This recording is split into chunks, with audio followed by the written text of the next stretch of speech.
CBS News Miami. Good afternoon, and thank you for joining us. I'm Naja Sherman, and welcome to CBS News Miami's 4 p.m. Quickcast. Let's take a look at today's top stories.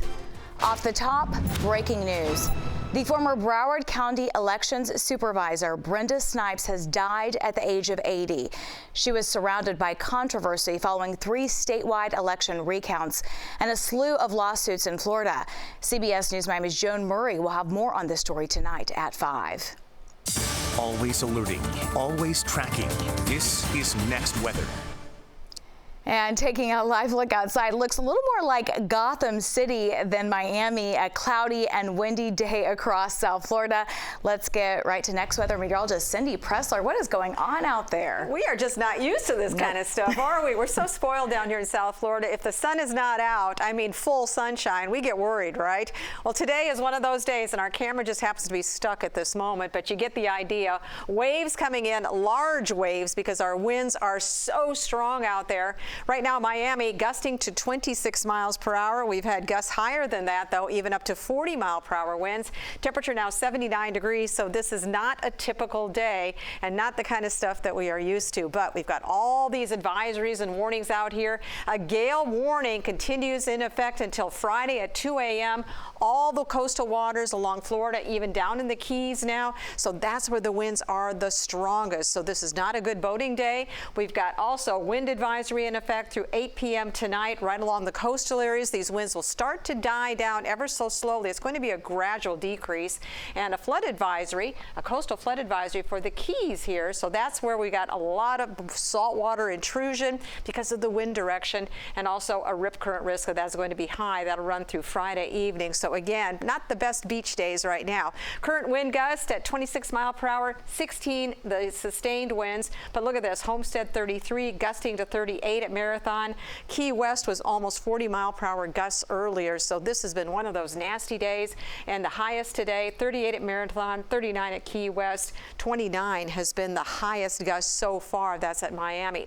Right now, 79 degrees, 78 at Homestead, because we've got all this cloud cover out there. Passing shower, well, that's possible. We're not going to see much rain out of this, but these little showers, they could still come in right along the coast because of the convergence. Get this rain, this moisture coming in, kind of bumping up against the coast, and that could produce some lift, and there could be a shower out of that, but nothing is going to be heavy today, certainly. But over the next couple of days, we will see on and off passing showers, gusty showers again tomorrow. That's a possibility.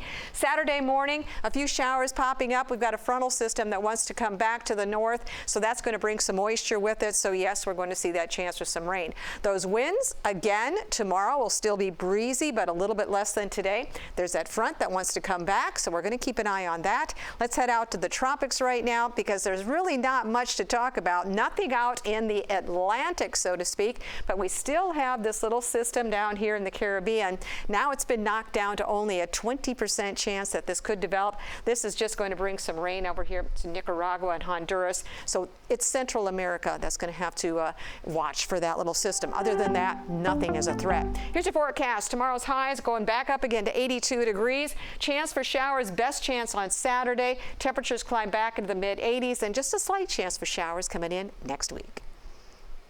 Cindy, thank you. A mother accused of beating her 3-year-old son is out of jail on bond. The crime was caught on a neighbor's Ring doorbell camera. Police say she grabbed her son by the face, pushed him to the ground, and repeatedly kicked him. We are not showing the full video because it is too disturbing. The judge ordered her not to have any contact with her son. 2 Miami-Dade police officers are in stable condition. It's following a crash in Southwest Miami-Dade. It happened earlier this morning at the intersection of Southwest 152nd Street and 117th. The cause of the crash is still under investigation. We'll have more tonight at 5.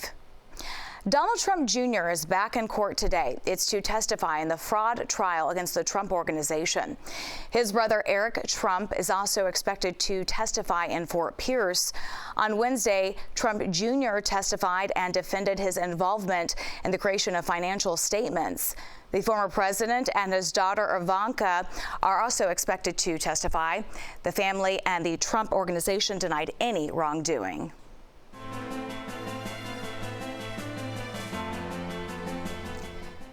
Israel Defense Forces intercepted Hamas missiles. And in Gaza, airstrikes hit a refugee camp, killing 7 Palestinians. Senators called for top Biden administration officials to testify about the need for more money to support Ukraine and Israel. CBS News Miami's Skylar Henry is live in Washington, D.C. with the very latest. Skylar. Hey, Naja, good to be with you. Well, the White House today reiterating what President Biden said yesterday, calling for a humanitarian pause to get more aid into Gaza and more hostages, including Americans, out. We will suspend until the room is cleared. Anti-war protesters repeatedly interrupted a Senate hearing as Secretary of State Antony Blinken and Defense Secretary Lloyd Austin urged lawmakers to pass a bill to help American allies currently at war. In both Israel and Ukraine, democracies are fighting ruthless foes who are out to annihilate them. We will not let Hamas or Putin win. President Biden is asking for a $105 billion measure that ties in aid to Israel, Ukraine, Taiwan, and border security in one package. We now stand at a moment where many are again making the bet that we're too divided, we're too distracted at home to stay the course. That's what's at stake with President Biden's national security supplemental funding request. There is a growing group of House Republicans opposed to more aid for Ukraine, so new House Speaker Mike Johnson is planning a separate vote on Israel aid, which his conference does support, and he wants to pay for it with cuts to the IRS. Any kind of new spending should be offset by taking the money elsewhere in the budget, and that's what Speaker Johnson's doing. This is the conservative position. But that is setting up a big fight between the House and the Senate. The House is debating a measure that they know is dead on arrival in the United States Senate. Democratic and Republican leaders in the Senate want to keep all of the elements together. It would be a huge mistake to separate this package, and we got to have strong border provisions. So I will not support separation of the package. The House could vote on the standalone Israel aid package as soon as Thursday. Now, President Biden has said that he would veto any measure that would only include aid for Israel, calling for more military support for Ukraine and Taiwan as well. We're here at the White House. I'm Skylar Henry. Naja, back to you. Skylar, thank you so much for your ongoing reporting and for the very latest. Stay with CBS News Miami on air and online for the very latest on the Israel-Hamas war. We will bring you any new developments as they happen. The Dolphins back on the practice field in Germany. We take you there next. Welcome back to CBS News Miami's 4 p.m. Quickcast. Now to Fins on CBS Miami. The Dolphins are just 3 days away from their huge matchup in Germany against the Kansas City Chiefs. CBS News Miami's Kim Camper has a preview. Well, it's day 3 here in Frankfurt, Germany, and quite frankly, it's beginning to feel like home. Now, as far as the Dolphin players, they are down to business now. It's all forgetting about the sightseeing and all that. It's all about getting ready for those guys that are coming in town shortly. When they get here, hopefully, they run into tackle Teron Armstead, who looks like he's on track to play. Now, the Finns will need the running game on Sunday. That's going to mean a big dose of Raheem Mostert. Meanwhile, the Dolphin Brain Trust, well, they're working on stopping the Chiefs' potent offense and maybe keeping Vic Fangio up late at night these days. A healthy dose of Javon Holland and Jalen Ramsey could go a long way in stopping tight end Travis Kelce and annoying all those Swifties worldwide. He's tough. You know, he's a great tight end. He runs really good routes. Him and the quarterback have great karma together, you know, especially as plays extend. And he's tough to, you know, stop totally there. He's caught over 100 balls how many years in a row, so really nobody's figured that out. All right, well, one of the guys that certainly is going to have a lot on his shoulders, defensive coordinator Vic Fangio. He's got to find some way to stop the great Pat Mahomes. I think he's got an idea. We'll have to wait until Sunday. From Frankfurt, I'm Kim Camper, CBS Miami Sports. Miami Proud is presented by FPL. FPL is ready for storm season. Are you? Get ready at fpl.com/storm. One man's passion for art and helping others is making Miami proud. CBS News Miami's Lisa Petrillo has this most inspiring story. So this is a diamond. Yes. Philanthropist Sheldon Palley's passion for the arts hasn't faded over the years.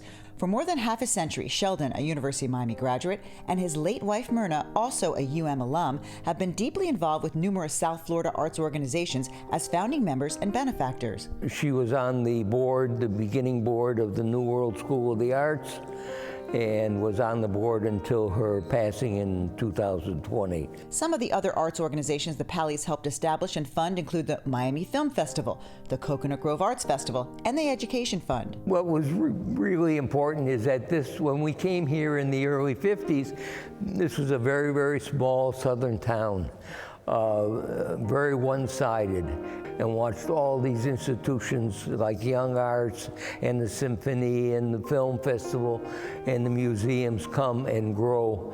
And it's really been a wonder. Sheldon's most passionate program is at the Low Art Museum on the University of Miami campus. Well, we have the Lubinsky over here. Since the 1970s, Myrna and Sheldon were studio art glass collectors.